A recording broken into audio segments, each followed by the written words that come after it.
నీటిలో చింతపండు వేసి ఉప్పు, పసుపు, చారుపొడి, వాము వేసి మరిగించాలి.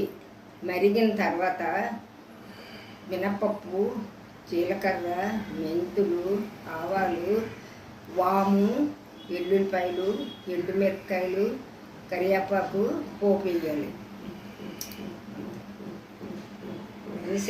అప్పుడు చారు అవుతుంది. తర్వాత తాలింపు పెట్టండి.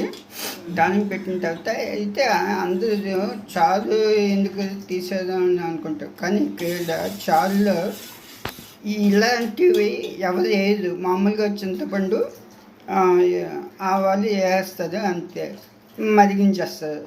అదే చారు అనుకుంటారు. కానీ చారు చేసే విధానం మా అమ్మగారు ఇలా చెప్పేది. మీరు కూడా ట్రై చేయండి. Thank you.